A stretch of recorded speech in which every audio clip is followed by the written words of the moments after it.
On the 2nd of February 2022, the authorities have announced that a man was responsible for 4 murders, with 3 of those being cold case murders in the 1980s in Eugene, Oregon, has now been identified.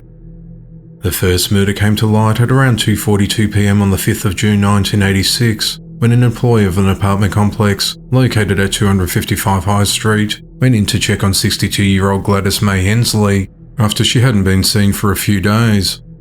After entering her apartment, her lifeless body was found and the authorities were contacted. When the authorities arrived, they determined that Gladys had been murdered sometime in the early hours of the previous morning. 2 weeks later, on the 19th of June 1986, the authorities found 33-year-old Janice Marie Dickinson's lifeless body behind a car dealership located at 20 Coburg Road. She'd been disrobed and lewdly assaulted before being killed.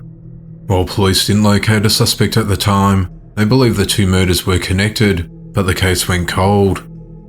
On the 28th of February 1988, 73-year-old Geraldine Spencer Toohey was found dead in a home located in the 5400 block of Franklin Boulevard. There were signs of forced entry into her home, and she'd been violated and murdered. The police believe that all 3 murders were linked based on similarities in the crimes and evidence left at the scene, so they reached out for the public's help. They received tips and witness accounts and developed a sketch of the suspect on the 12th of March 1988, but it didn't lead to any arrests.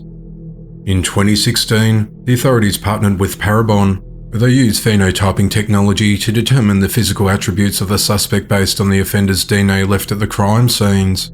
A detailed snapshot of the suspect was developed in September of 2017 and was released to the public in 2018 in hopes of generating new leads. More than 100 tips were received, and several persons of interest were developed, but the DNA taken for comparison to the crime scenes did not match, and they were cleared. In May of 2018, they used genetic genealogy and developed family trees of relatives of the suspect using the DNA at the crime scenes, as well as visiting ancestry websites to narrow their search down to John Charles Bolsinger. John was 28 years old at the time of the first cold case murder of Gladys, and was linked to all 3 crimes. These, however, were not the only crimes that John committed. Police records show that John served a 5-year prison sentence in 1980 after committing murder in Salt Lake City, Utah, but was released in March of 1986. 6 months later, on the 26th of September 1986, he was re-arrested after he broke into a woman's home along the 300 block of South 51st Place in Springfield, Oregon. In that incident, the woman told investigators that she was at home having trouble sleeping and she heard a dog making strange noises in the kitchen, so she went to investigate.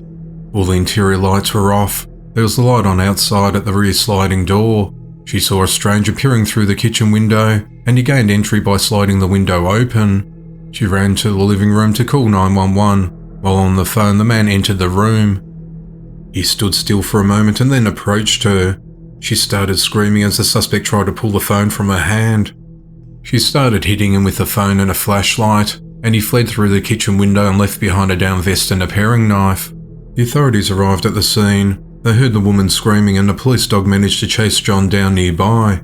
He reportedly told police he knocked on the door 3 to 4 times and walked away, and claimed to have memory loss when questioned further about why he was there. After being taken into custody, he was released on the 9th of December 1987. On the 23rd of March 1988, the authorities discovered that John took his own life in his apartment on the 100 block of Mill Street in Springfield, Oregon. During the press conference held on the 2nd of February 2022, it was announced that the Eugene Police Department and the Oregon State Police were pleased to finally bring closure to the family members of Gladys, Janice, and Geraldine, as well as the community.